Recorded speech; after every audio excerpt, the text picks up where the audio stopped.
और आइए दोस्तों आगे बढ़े और हमारी इंटेग्रिटी सीरीज को कंटिन्यू करते हुए आज हम बात करेंगे कि जब जीवन में पैसों की तंगी आती है, जब हम फाइनेंशियल प्रॉब्लम से गुजरते हैं, तब क्या हम अपनी ईमानदारी के साथ समझौता कर सकते हैं? रेबेका, क्या खूबसूरत सवाल है। और हम जानते हैं कि ईमानदारी सस्ती नहीं है। दोस्तों, कभी कभी हम सोचते हैं, हम चाहते हैं इंटेग्रिटी का जीवन जीना, हम सब चाहते हैं ईमानदारी का जीवन जीना, लेकिन कभी कभी शायद ये चुनौतीपूर्ण हो सकता है। शास्त्र में एक बहुत खूबसूरत कहानी है एक व्यक्ति की, जिसका नाम है जक्कई। जक्कई का मतलब है धार्मिक, लेकिन ये व्यक्ति जो था, ये अपने नाम के बिल्कुल विपरीत था। ये एक दगाबाज था, धोखेबाज था। ये मुख्य चुंगी लेने वालों का मुखिया था। उस जमाने में, पहली सदी में, रोमन साम्राज्य इजराइल पर हुकूमत कर रही थी और रोमन्स लोग इजरायलियों से चुंगी जमा करते थे। लेकिन उन्होंने एक बात जान लिया, बड़े समझदार लोग थे, बड़े चतुर थे। उन्होंने जाना कि अगर हमें इजरायलियों से पैसा निकालना है तो हमें इजरायलियों को ही चुनना पड़ेगा।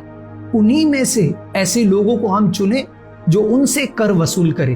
तो उन्होंने कुछ इजरायलियों को अपने गट में शामिल किया और इन्हीं की सूची शास्त्र हमें देती है कि ये चुंगी लेने वाले थे। इजरायली लोग चुंगी लेने वालों से नफरत करते थे। अगर आपने नया करार पढ़ा है तो ये बात जाहिर सी है, सामने आती है ना। वो नफरत करते थे, वो सोचते थे कैसे लोग हैं आप, कि आप रोमन साम्राज्य के लिए काम करते हैं और हम ही को लूटते हैं।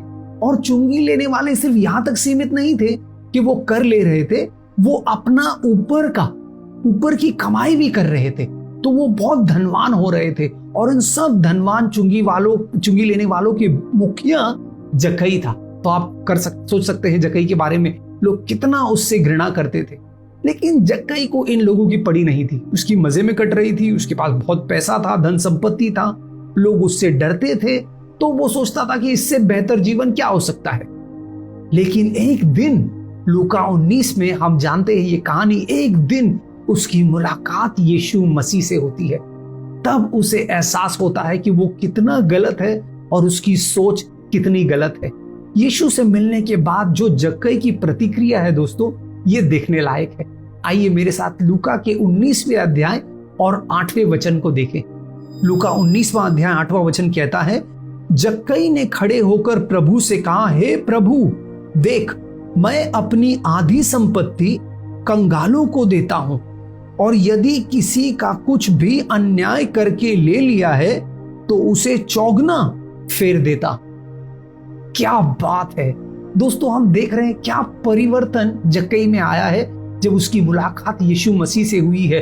अब जक्कई को एहसास होता है कि वो गलत है और वो क्या करता है, वो पछतावा करता है। वो परमेश्वर से कहता है, वो यीशु से कहता है, प्रभु, आज और अभी मैं अपनी आधी संपत्ति गरीबों में बांट रहा हूं, और अगर मैंने किसी को धोखा दिया है तो फिर उसका भरपाई करने के लिए मैं तैयार हूं, 4 गुना मैं उन्हें लौटाऊंगा। आप सोच सकते हैं इसका असर पूरे शहर पर हुआ होगा, क्योंकि वो मुखिया था। इसका असर बाकी चुंगी लेने वालों पर हुआ होगा।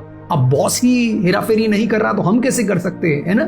और ये इसलिए हुआ क्योंकि जक्कई ने यीशु मसीह को जाना। दोस्तों, जब हम बात पश्चाताप की करते हैं तो कभी कभी हम सोचते हैं पश्चाताप का मतलब है एहसास कि हम गलत है। बिल्कुल, लेकिन सिर्फ एहसास तक सीमित ना रखें पश्चाताप को। पश्चाताप का मतलब है मन फिराव और जीवन फिराव, दोनों ही जरूरी है दोस्तों। सिर्फ एहसास होना काफी नहीं है कि हम गलत है। उसका मतलब है एहसास तो हुआ है, अब उस एहसास के प्रति हम एक प्रतिक्रिया करें और मन फिराव करें और जीवन फिराव करें।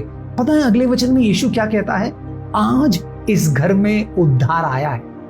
क्या बात है दोस्तों, यीशु की जुबानी ये बात आई कि उद्धार का मतलब होता है एहसास होना कि हम गलत हैं और फिर पश्चाताप करना, जिसका मतलब है मन फिराव, सोच में बदलाव और जीवन में बदलाव। दोस्तों, शायद आप ऐसे व्यक्ति होंगे इस समय जो संघर्ष कर रहे हैं जक्कई की तरह। शायद हमने भी गलत फैसले लिए हैं, पैसे को ज्यादा महत्व रखा है, दिया है।